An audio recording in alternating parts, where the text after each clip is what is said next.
안녕하십니까. 6월 17일 낮 김경국TV 시작하겠습니다.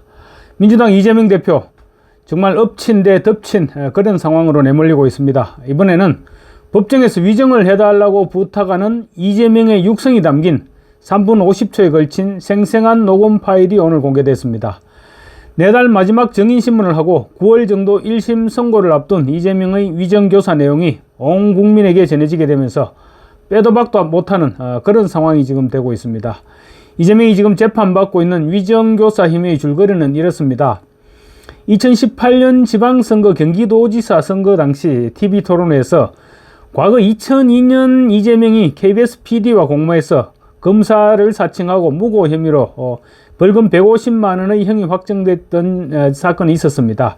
그 범죄에 대해서 토론회에서 이재명이 나는 검사를 사칭하지 않았고 누명을 썼을 뿐이다, 이렇게 주장했습니다. 그렇게 주장했다가 선거법상 허위사실 유포 혐의로 고발이 됐었는데요.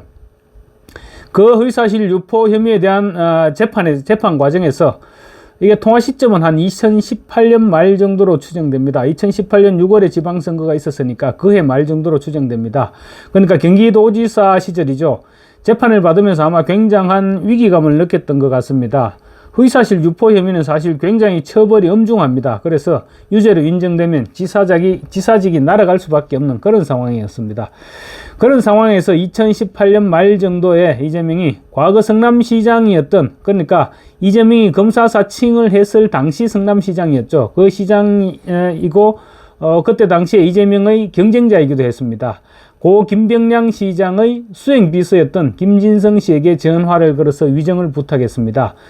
당시 김병량 성남시장과 KBS 측에서 짜고 이재명을 정치적인 경쟁자인 이재명을 희생양으로 만들었다, 그런 식으로 정언을 해달라고 강요하다시피 계속 주입식으로 부탁을 하는 내용이 육성 파일에 담겨져 있는 것입니다. 통화 파일을 들어보면 김진성 씨는 당시 기억이 전혀 없는데 이재명이 계속해서 정언할 내용을 주입시키는 그런 부분이 잘 드러나고 있습니다. 성남에서 사업을 하고 있던 김진성 씨, 어쩔 수 없이 이재명의 부탁을 들어줄 수밖에 없었겠죠.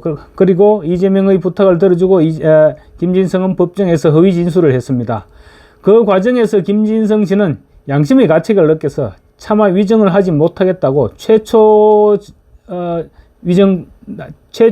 정인 출석 예정일, 그러니까 2019년 1월이었습니다. 그러니까 최초 정인 출석 예정일에는 재판에 불출석을 했습니다. 그렇지만 또 당시 이재명은 경기도지사라는 막강한 권력자였고 지역에서 그만큼 영향이 컸을 뿐만 아니라 김진성은 또 사업을 하는 사람입니다. 그래서 이제 경기도지사였던 이재명의 부탁을 끝까지 무시할 수는 없었고 결국 한 달 뒤인 2월 달에 출석해서 결국 위정을 하게 됩니다. 김진성 씨의 위정에 힘입어서 이재명은 2020년 최종적으로 대법원에서 무죄 확정 판결을 받았고 지사직을 유지하게 됐습니다. 그런데 백현동 특혜 의혹을 수사하는 과정에서 이재명 대표의 최측근인 김인섭 씨와 함께 사업을 하던 김진성을 압수수색하던 검찰이 김진성의 전화기에서 이재명과의 통화 기록을 확보한 것입니다. 그래서 위정교사와 위정 혐의로 이재명과 김진성 두 사람을 모두 기소했고, 김진성 씨는 수사 과정에서 이재명 대표로부터 위정을 부탁받았고 그래서 이재명의 선거법 재판에서 위정을 했다, 이렇게 자백을 했습니다. 김진성은 자신의 위정 재판에서도 판사에게 솔직하게 지금 인정을 한 상태입니다. 오늘 공개된 녹음 파일을 들어보면 곳곳에서 이재명의 강요성 부탁이 느껴집니다. 김진성 씨는 기억이 나지 않는다, 이렇게 얘기하고 이재명은 설명을 하면서 이런 식으로 대답을 해주면 좋겠다, 이런 식으로 사실상 주입을 시키고 있습니다. 결국 김진성은 그렇다면 자료를 보내주면 보고 나서 지켜드리겠다고 말을 합니다. 지켜주겠다고 말을 한 것으로 볼 때 김진성도 자신의 위정이 어떤 결과를 가져올지 알고 있었던 것입니다. 우선 녹음 파일부터 들려드리겠습니다. 그래서 혹시 내가 김 대표한테 도움을 좀 받을 수 있을까 싶어서. 아니, 복잡한 얘기는 아니고 그냥 어차피 세월도 다 지나버렸고, 뭐 시장님은 돌아가셨고. 근데 당시엔 정치적으로 김 비서관이 어쨌든 뭐 수행 비서관의 핵심이었으니까 그냥 있는 대로 진짜 세월도 지나버렸고 그래서 KBS 측하고 그 당시 그래서 KBS 측하고도 얘기하고 PD 측하고도 얘기하고 해서 그 내가 시킨 걸로 내가 주범인 걸로 해주면 예. 고소를 취소해 주기로 합의했던 걸로 내가 그때 기억하거든요. 그래서 물론 증명은 안 됐지만 예. 네, 너는 봐줄게. 그 이재명이가 한 걸로 하면 봐주자. 예. 이런 방향으로 좀 정리를 그때 했던 걸로 내가 기억하고 예. 예, 주로 내가 타겟이었던 거. 있는 대로 막 세월은 다 지났잖아요. 뭐 글쎄, 아니 뭐 그런 말 별로 없고. 너무 오래돼서 뭐 기억도 뭐 사실 뭐 크게 저기 한 기억도 잘 안 납니다. 사실은 안 나는데 아무튼 그 필요하신 부분 저기 그러니까 이 사건이 매우 정치적인 거래가 있는 그러니까 뭐 예. 그런 사건이었던 걸로 기억이 된다 예. 정도. 예.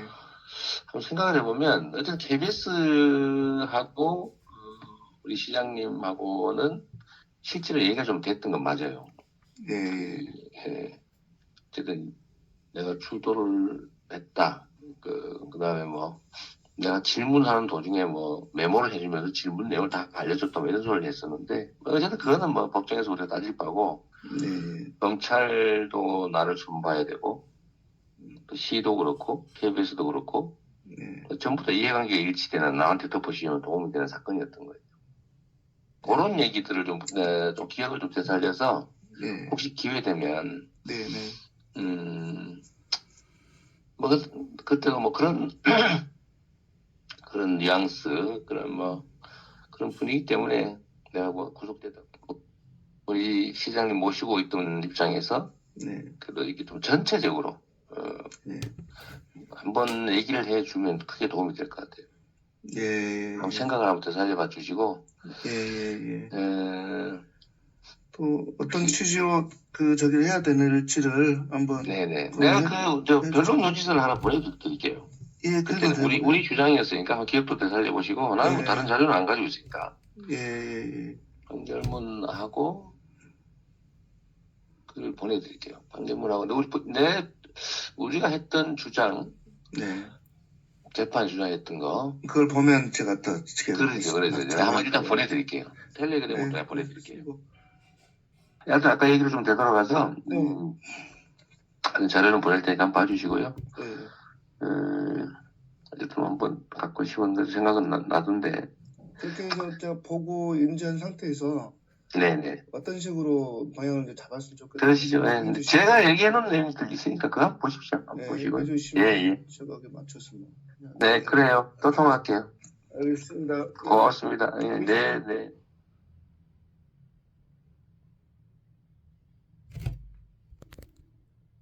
파일을 들어보셔서 알겠지만 이재명 대표는 처음부터 당시 검사 사칭 사건이 정치적인 배경이 있었다라는 점을 계속 강조했습니다. 김진성 씨에게 그런 부분들을 얘기해주면 도움이 될 것이다 이렇게 얘기합니다. 그런데 김진성 씨는 가끔 가다가 한마디씩 할 뿐 계속 예 이런 말만 반복합니다. 이재명이 설명을 하는 형식을 빌어서 계속 위정할 정답을 주입시키는 모습입니다. 이재명은 이렇게 얘기합니다. 복잡한 얘기도 아니고 시장님, 그러니까 김병량 전 시장이죠. 시장님은 돌아가셨고 세월도 지나버렸고 별일 아니다. 그렇게 얘기하면서 김진성을 회유하면서 통화를 시작합니다.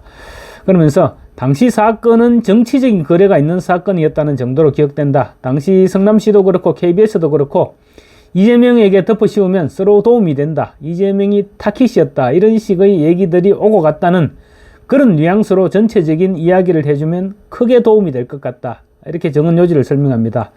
이재명은 그러면서 위정교사 혐의를 우려한 듯이 그냥 있는 대로 얘기해달라. 이런 말도 지금 형식적으로 한 번씩 더 붙입니다. 그러자 김진성 씨는 너무 오래돼서 기억이 잘 안 난다. 어떤 취지로 증언을 해야 할지 필요한 부분을 알려달라. 이렇게 주문을 합니다. 그러자 이재명 대표는 기다렸다는 듯이 정치적인 거래가 있는 사건으로 기억된다는 정도 판결문과 변론 요지를 텔레그램으로 보내드리겠다. 한번 기억을 되살려 보시라. 이렇게 얘기를 합니다. 이재명 대표는 또 그런 분위기 때문에 내가 구속됐다. 이재명 대표는 대법원에서 당시 검사 사칭과 관련해서는 벌금 150만 원을 최종 확정받았습니다. 그렇지만 사건 초반에는 구속 수사를 받았습니다. 그 얘기를 한 것입니다. 그런 분위기 때문에 내가 됐다는 식으로 전체적으로 얘기를 해주면 도움이 되겠다. 생각을 잘 되살려 봐달라. 이렇게 주문했습니다. 이재명 대표는 또 기회가 되면 이라고 말하면서 헛기침을 몇 번 합니다. 그런 것을 보면 기회가 되면 나중에 반대급부가 있을 수도 있다. 이런 뉘앙스를 풍기고 싶었던 것이 아니냐. 이런 추측도 가능한 대목인 것 같습니다. 이재명이 이런 말을 하는 동안 김진성은 그냥 라는 말만 반복한 뒤 마지막 부분에 어떤 취지로 저기를 해야 할지를 변론 요지를 보면 제가 지켜드리겠다. 이렇게 답변합니다. 그러자 이재명 대표는 또 이런 얘기도 했습니다. 가끔씩 한 번은 생각은 나던데 라는 말도 김진성 씨가 받아들일 때는 앞으로도 생각해 주겠다 이런 말로 받아들였을 수도 있지 않을까 이렇게 생각됩니다. 경기도지사가 직접 전화를 걸어와서 부탁을 하는데 조그마한 사업을 하는 사람 입장에서는 굉장한 기회라고 생각했을 수도 있고 또 굉장한 압박으로 느껴졌을 수도 있겠죠. 지금까지는 막연하게 이재명이 김진성이라는 사람한테 법정에서 위정을 부탁했다고 하더라. 그래서 재판을 받고 있는 것이다. 뭐 이런 식으로밖에 우리가 알 수 없었는데 물론 위정을 부탁하는 내용 정도는 어렴풋이 알려지기는 했지만 오늘 육성 통화 파일이 공개되면서 이재명은 대북 불법 송금 기소에 이어서 정치적 타격이 불가피해졌습니다. 위정을 시키는 목소리가 육성으로 공개된다는 것은 또 다른 차원이죠. 물론 이재명은 형에게 개 XX, XX놈 이런 통화 내용이나 또 형수에게 차마 입에 담지 못할, 보통 사람은 평생을 살아도 한번 들어보지 못할 그런 욕설을 하는 파일들도 공개되긴 했습니다.